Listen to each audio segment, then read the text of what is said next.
देखते ही देखते साल बीत जाता है। जंगल में फिर से बारिशें शुरू हो जाती हैं।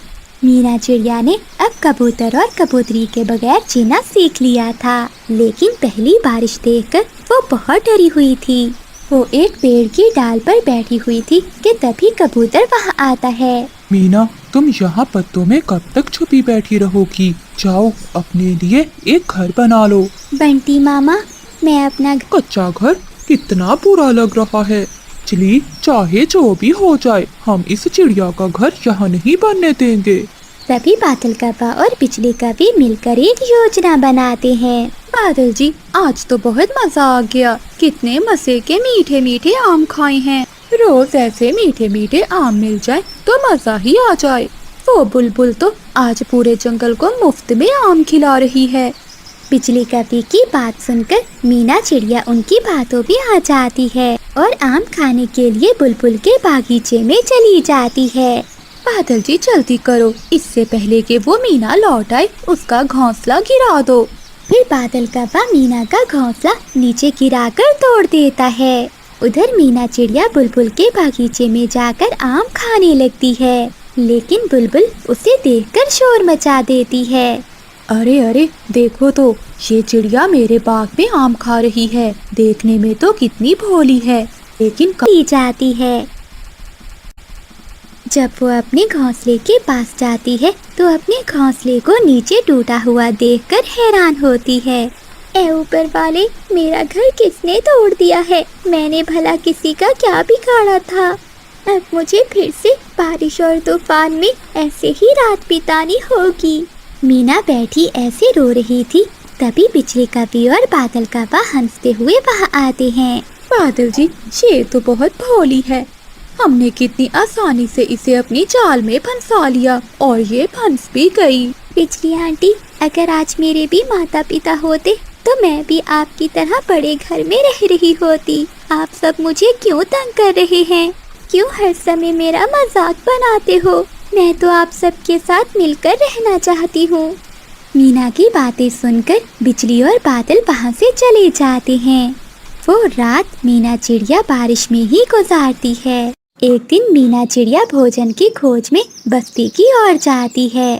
तभी उसे मिट्टी के बर्तन बनाने वाला एक इंसान दिखाई देता है। अरे, ये तो कितने सुंदर बर्तन हैं। अगर ये लोग मिट्टी से बर्तन बना सकते हैं तो क्या मिट्टी से घर नहीं बन सकता? अगर मेरा भी एक मिट्टी का घर होता तो कितना अच्छा होता। हाँ, अगर मेरा घर सुंदर होगा तो सभी पक्षी मुझसे दोस्ती करेंगे। फिर मीना चिड़िया अपने चोंच में थोड़ी थोड़ी मिट्टी लाकर अपने पेड़ पर जमा करती है। मिट्टी तो चिंता नहीं करो, इस बार तुम्हारा मामा तुम्हारे साथ है। तुम बनाओ अपना घर, मैं देखता हूँ कौन आता है तुम्हारा घर तोड़ने। मीना चिड़िया कबूतर की बात सुनकर बहुत खुश हो जाती है और वो दिन रात एक करके अपना मिट्टी का एक सुंदर सा घर बनाती है। बादल जी, वो देखो, चिड़िया ने फिर से अपना घर बना लिया। चलो, इसे सबक सिखाना ही पड़ेगा। मीना अपना घर बनाते बनाते थक जाती है और नदी से पानी पीने चली जाती है। बादल जी, चलो, यही मौका है, गिरा देते हैं इसका मिट्टी का घर। आई थी बड़ी हमारे पड़ोस में घर बनाने वाली। जैसे ही बिजली और बादल वहाँ जाते हैं तो कबूतर डंडा लेकर आ जाता है।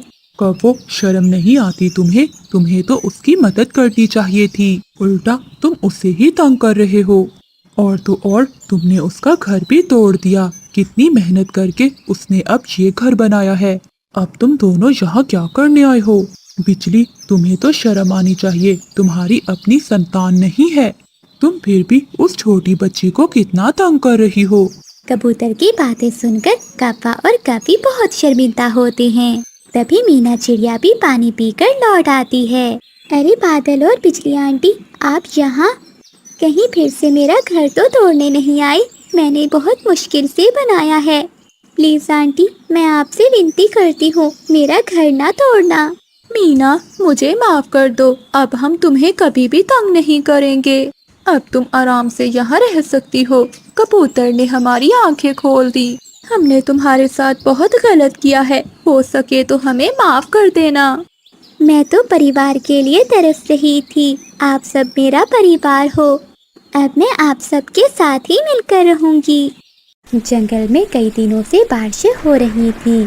पूरे जंगल में बारिश के कारण पानी ही पानी था। पक्षियों को भोजन बहुत मुश्किल से मिल रहा था, लेकिन वो पक्षी जिनके पास बारिश के लिए जमा किया हुआ दाना था, वो आराम से अपने घर में बैठे हुए थे। जैसे कबूतर और कबूतरी अपने घर में बैठे खिड़की से बारिश देख रहे थे, और जैसे मानो चिड़िया जो अपने 2 बच्चों के साथ अपने घर में बैठी बारिश के मजे ले रही थी। उसी जंगल में 2 काले कौवे भी रहते थे, जो हमेशा पक्षियों को तंग ही करते थे। बादल जी, भूख से मेरे पेट में चूहे दौड़ रहे हैं। हाँ बिजली, मुझे भी बहुत भूख लगी हुई है। मेरे पेट में भी बहुत दर्द हो रहा है। बादल जी, जाओ, वो बूढ़ी फाख्ता अपने घोंसले में अकेली ही बैठी होगी।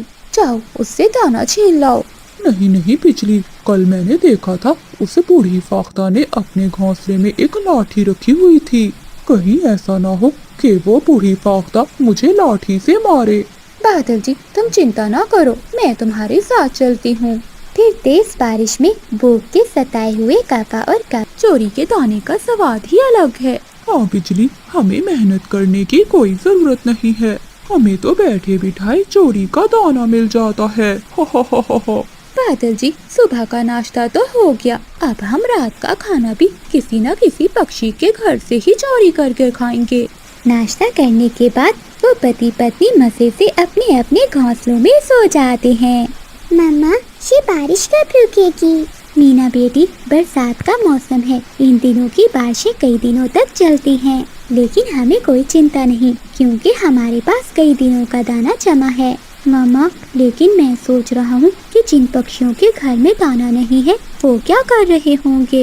हाँ मेरे बेटे, आप ठीक कह रहे हो। आप छाता ले जाओ और दाना भी, और अपनी बहना को साथ लेकर जाओ। जिस पक्षी के घर में दाना ना हुआ उसे दे आना। फिर वो बहन भाई अपने घर से निकलते हैं। वो सबसे पहले चीकू तोते के घर जाते हैं।